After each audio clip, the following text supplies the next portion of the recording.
D Khan کے حق میں نہیں ہے نا، 2 سال سے ایگریکلچر یونیورسٹی میں ریکارڈ بنا ہوا ہے، اس کے بعد اسٹوڈنٹس کا یہ دشمن بنا ہوا ہے، ہر چیز کے اندر اس کی دلبریاں شروع ہیں۔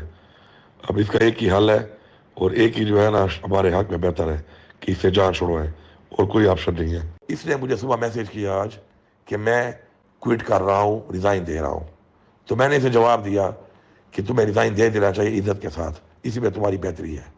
اور جب میں نے اسے 2 دفعہ پوچھا کہ ریزائن کیوں نہیں دیا اب تک، تو پھر میں نے اس کو اپنی زبان میں سمجھایا، اور میں اس بات پہ قائم ہوں، مجھے نہ کسی کا خوف ہے، نہ کسی کا ڈر ہے، اور نہ میں کسی سے ڈرتا ہوں۔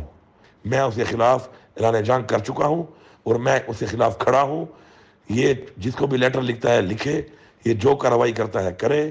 میں نہ وزیر اعظم پاکستان سے ڈرتا ہوں اس معاملے پر، اور نہ ہی میں کسی گورنر سے ڈرتا ہوں اس معاملے پر۔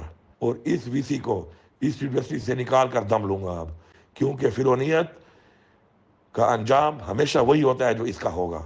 اور جب تک میں اس وی سی سے ڈی خان کے لوگوں کی اور گمن یونیورسٹی کی جان نہیں چھڑاتا، تب تک میں اس جنگ میں آپ کے ساتھ ہوں، آپ سے آگے۔ ڈی خان کے حق میں نہیں ہے نا، 2 سال سے ایگریکلچر یونیورسٹی میں ریکارڈ بنا ہوا ہے، اس کے بعد اسٹوڈنٹس کا یہ دشمن بنا ہوا ہے، ہر چیز کے اندر اس کی دلبریاں شروع ہیں۔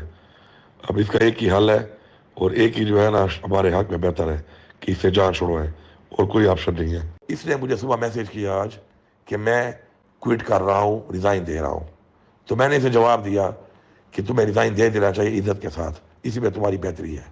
اور جب میں نے اسے 2 دفعہ پوچھا کہ ریزائن کیوں نہیں دیا اب تک، تو پھر میں نے اس کو اپنی زبان میں سمجھایا، اور میں اس بات پہ قائم ہوں، مجھے نہ کسی کا خوف ہے، نہ کسی کا ڈر ہے، اور نہ میں کسی سے ڈرتا ہوں۔ میں اس کے خلاف اعلان جنگ کر چکا ہوں، اور میں اس کے خلاف کھڑا ہوں۔ یہ جس کو بھی لیٹر لکھتا ہے لکھے، یہ جو کارروائی کرتا ہے کرے۔ میں نہ وزیر اعظم پاکستان سے ڈرتا ہوں اس معاملے پر، اور نہ ہی میں کسی گورنر سے ڈرتا ہوں اس معاملے پر۔ اور اس وی سی کو اس یونیورسٹی سے نکال کر دم لوں گا اب، کیونکہ فرونیت کا انجام ہمیشہ وہی ہوتا ہے جو اس کا ہوگا۔ اور جب تک میں اس وی سی سے ڈی خان کہ لوگوں کی اور گمن یونیورسٹی کی جان نہیں چھڑاتا، تب تک میں اس جنگ میں آپ کے ساتھ ہوں، آپ سے آگے جنگ لڑوں گا۔